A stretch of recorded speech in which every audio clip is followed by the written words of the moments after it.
Excellent. Thank you, Keith Andrew, on the Keith Andrew Network show. It's been a great experience today. I would recommend it for anyone that is starting acting or an actor, actress for many years. It's been a great experience. I'm on the start of the journey. I'm at step one, a year and a bit into my extra work, and hopefully it will become a lot more. Thank you again to Keith Andrew, and I look forward to doing extra parts with him in the future.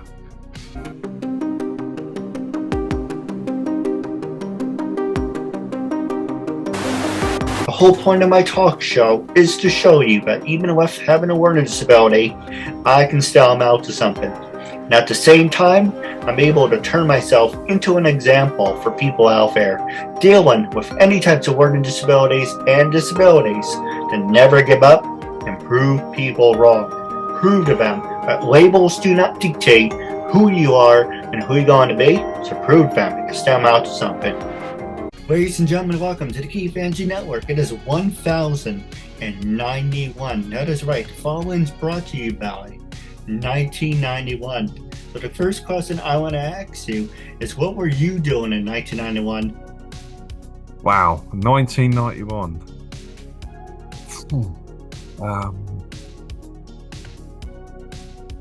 Well, I was born in 74, so I was 17. I was actually working in a little little bicycle shop, learning my trades. Left school with no exams, and I was learning the trades because I felt as though I could give my service to being able to fix things on the spot straight away, and I was good at it. And 91 was a tricky year because it was the recession, and unfortunately, with the recession, the bicycle shop, we had to close down because customers weren't just purchasing bikes or getting it fixed at the time. So yeah, 1991, that's a long time ago. That's to think about it. It's only got better since. Well, when you mean bikes, you mean normal bikes or motorcycle bikes? No, it's push bikes, pedal cycles. Oh, nice. Yeah, so I was uh, used to ride mountain bikes. Top brands like Muddy Fox, Zutan was sponsored the shop at the time. And we used to do that. It was either, try and get near the top or crash. That was my motto.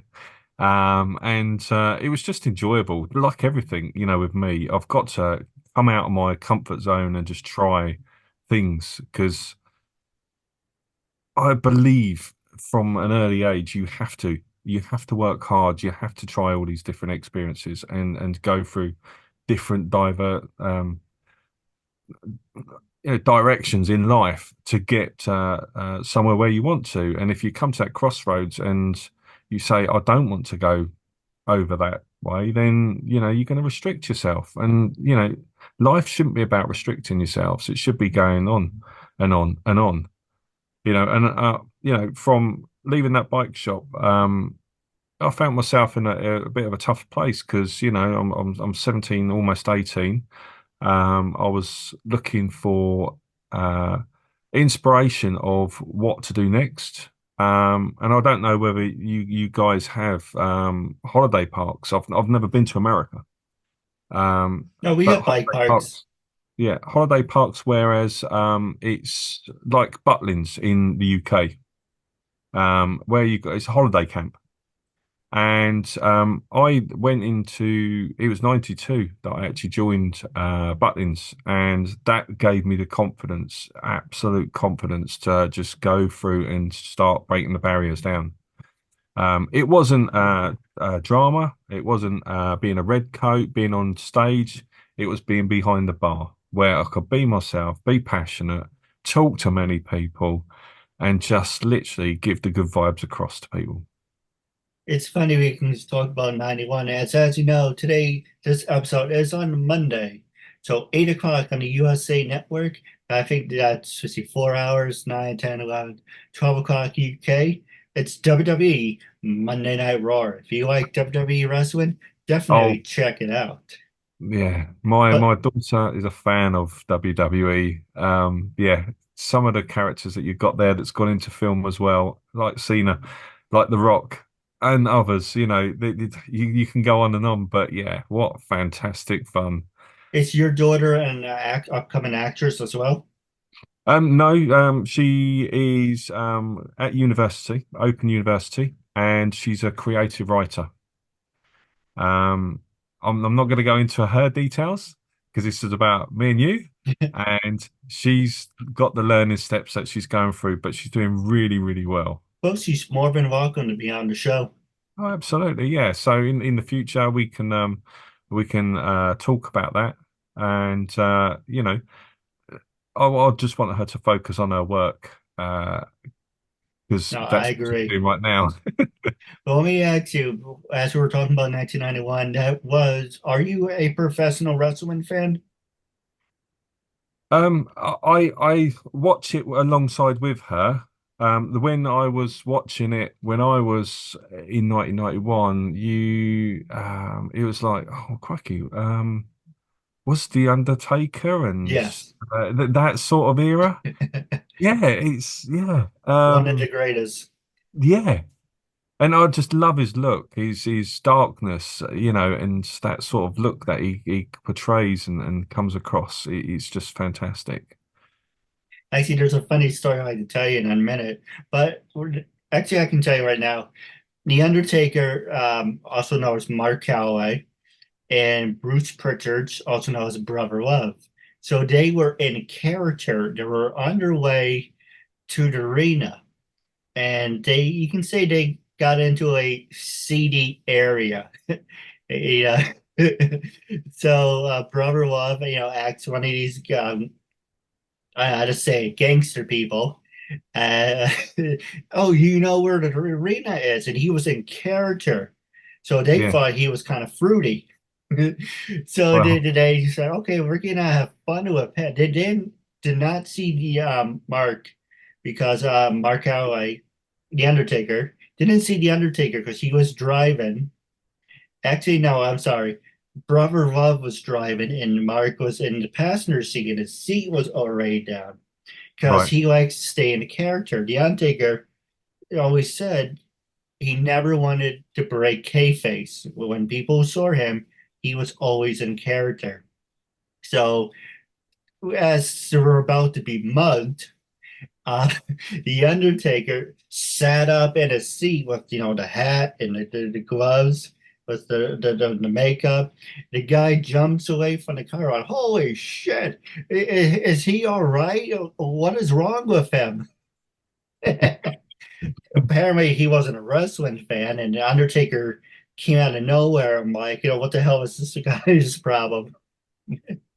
Yeah. Oh, I'd imagine that was yeah, very yeah, not just emotional at that time, but that scary and what do I do? I'm portrayed as one of the baddest asses around.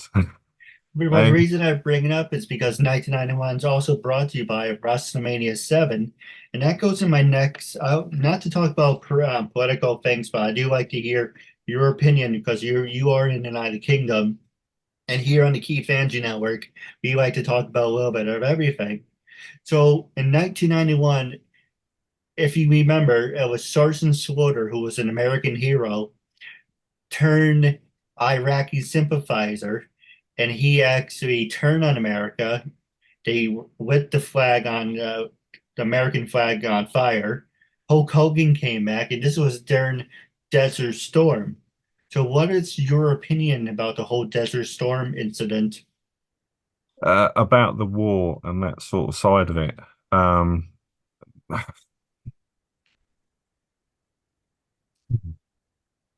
it's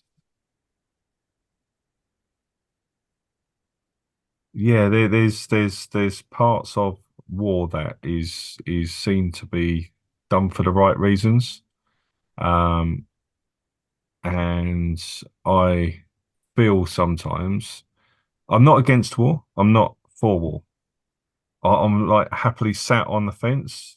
I don't think a lot of uh, me, the public, get to see what some of the other reasons that is out there, um, why the war is starting, and propaganda, that sort of stuff. Um, I'm not a historian. Yeah. I don't really relish in history.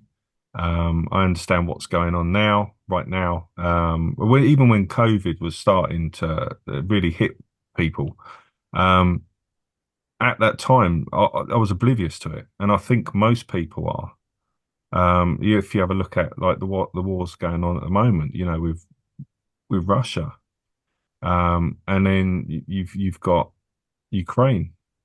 You've got other stuff that's going on around the world.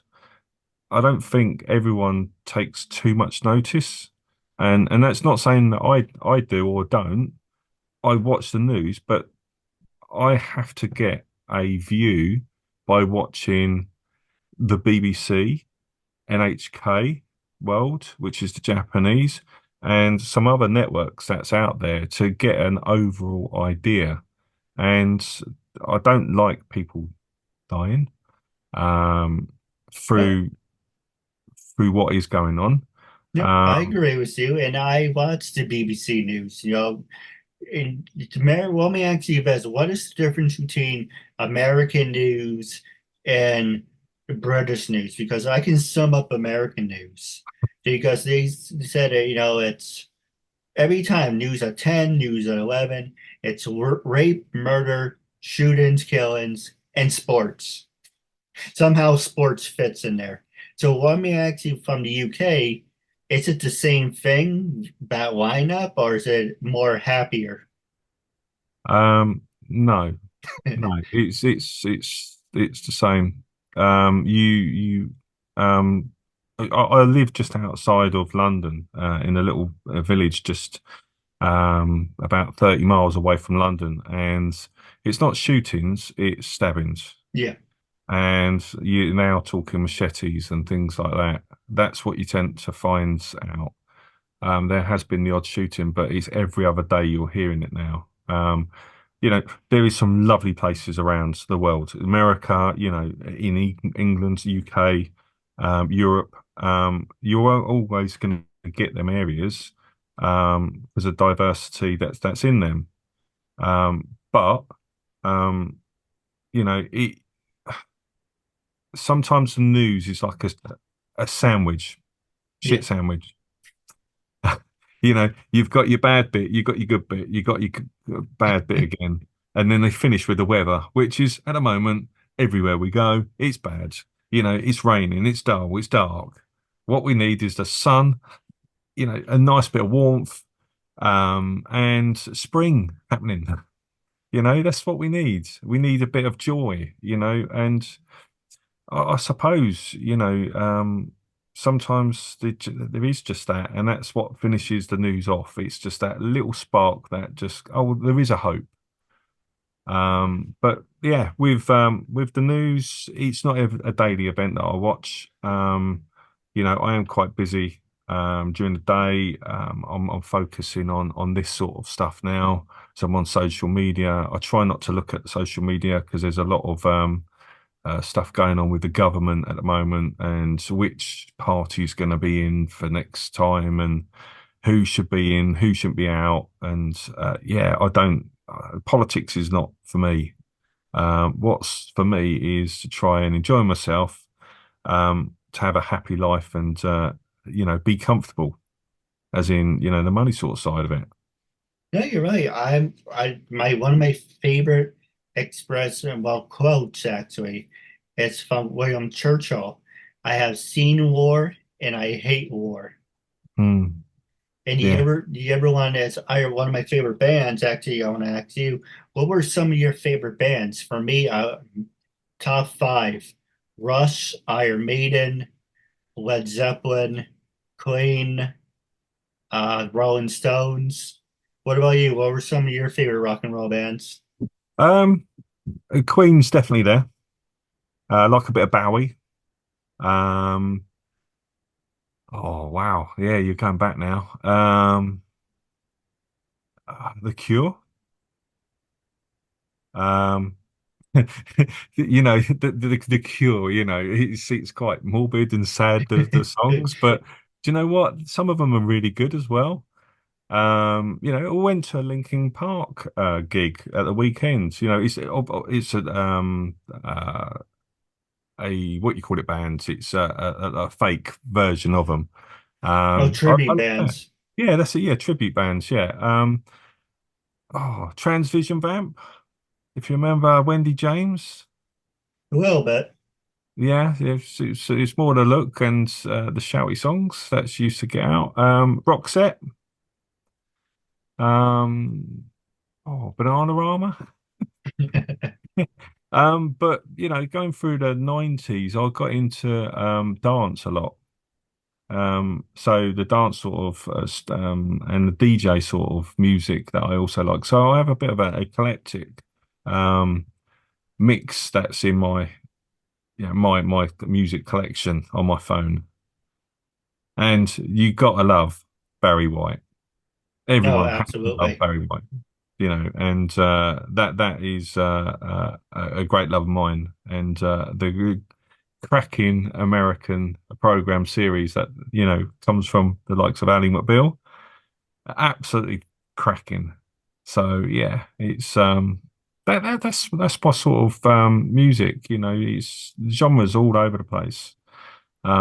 But whether it's sad, as in The Cure or The Smiths or the Queen, it's all about just enjoying the moment. Uh, the listening to the songs as well. Because they have a meaning sometimes. Well, yeah, it's funny you should mention that. There's a couple of songs I really like, but my dad's like, "Oh, listen to the song," and I'm, "Oh, it's called Eve of Destruction. We're on the Eve of Destruction." I said, "Oh, that's a great song." He's like, "Well, did you listen to the lyrics?" And I'm like, I mean, I listened to the lyrics of, what was it, 2525, the year 2525. That's a great song. I don't know if it's eventually going to become true, but Eve of Destruction is a good one. But so I'm trying to think. There's another one. It's an I like a lot of anti-war songs. So there's one by Kingdom where the Yeah. lyrics is, "I have to go. I have to kill someone I don't even know." Mm. It's a Now you've good. got the Cranberries as well, haven't you? With Zombie. Oh, that's another one. Zombie's a good one too. Yeah, yeah. It's another great band. Are you an Iron Maiden fan?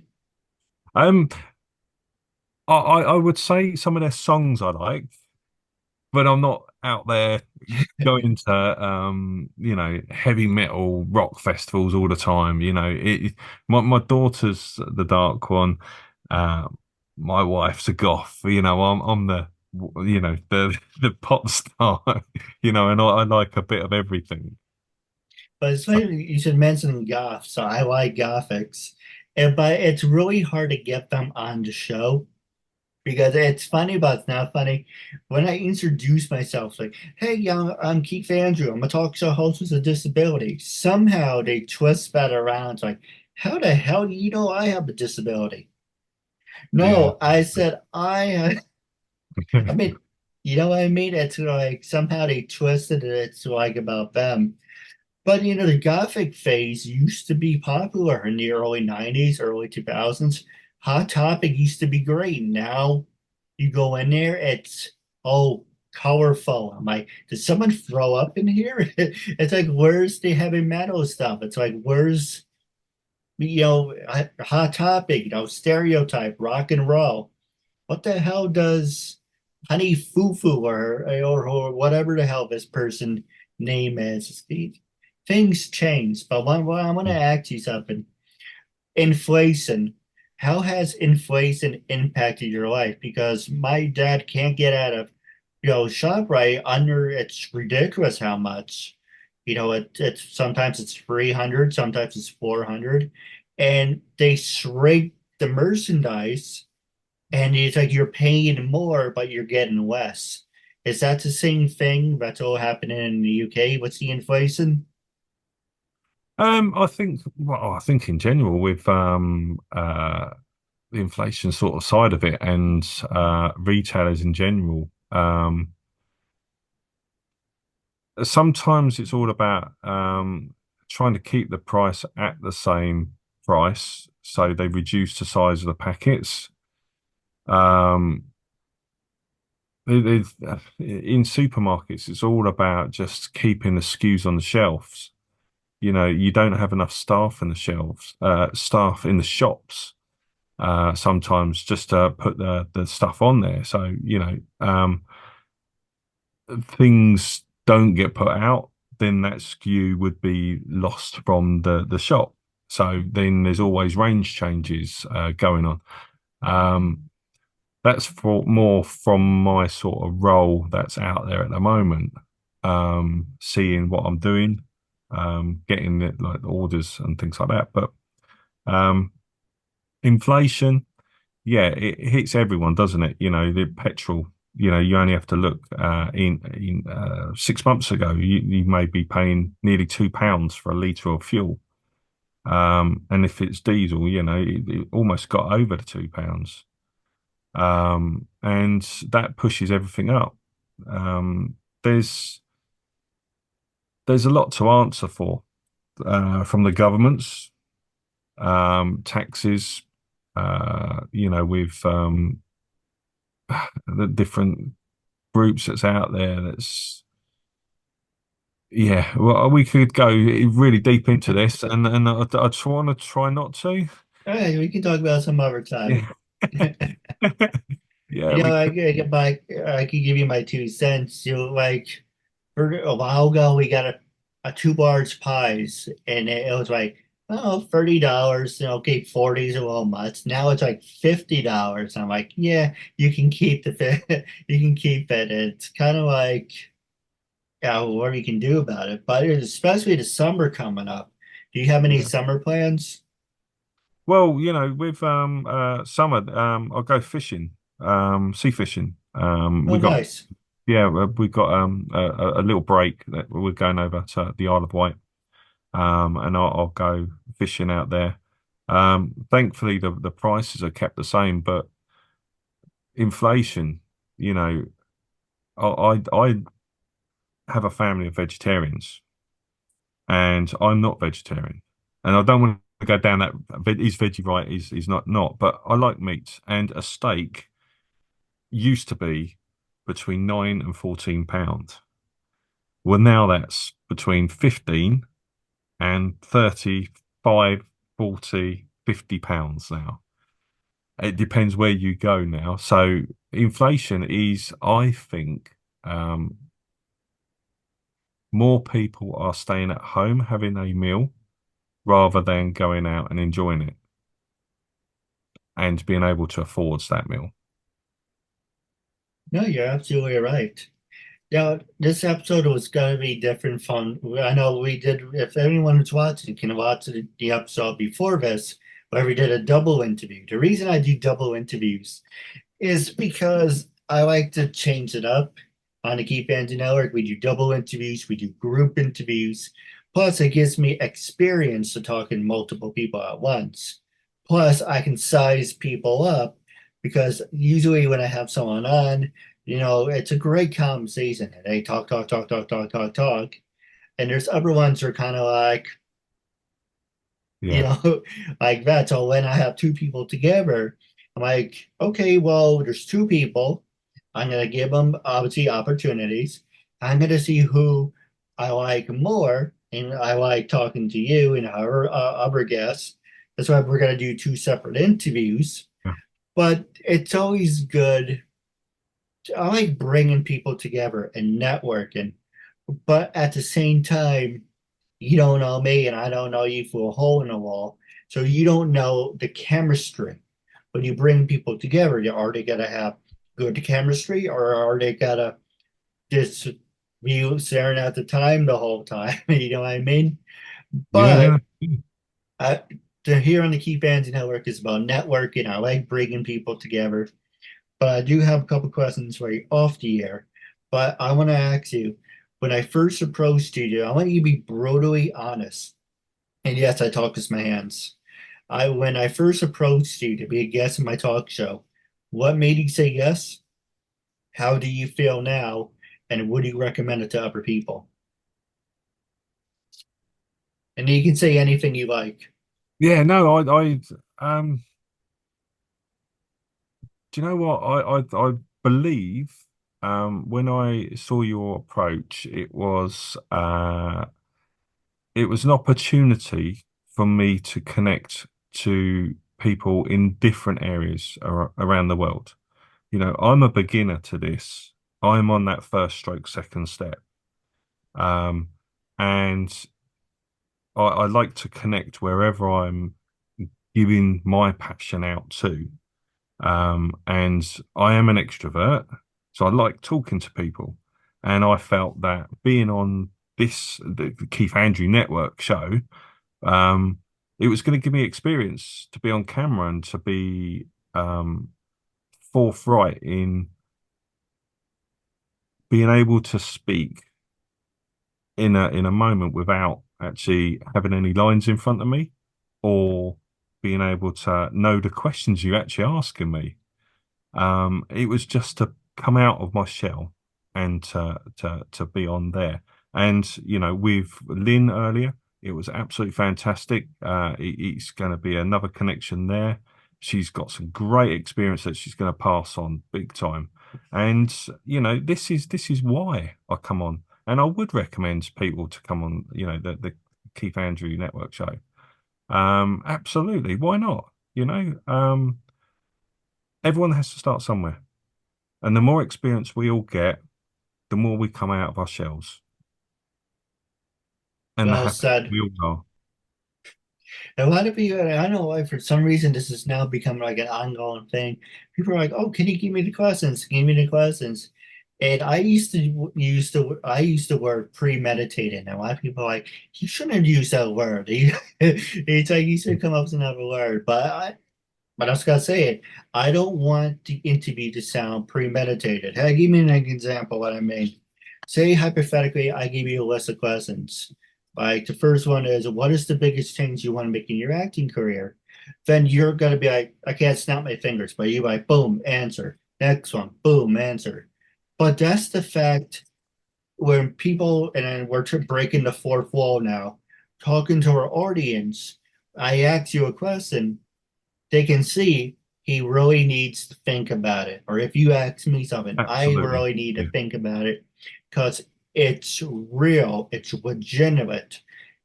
If it's, predetermined what you're going to say and how you're going to react, like if you knew I was going to go, and, like that, it's I'll go. kind of like, no, exactly. But if people knew that, it's kind of, who cares?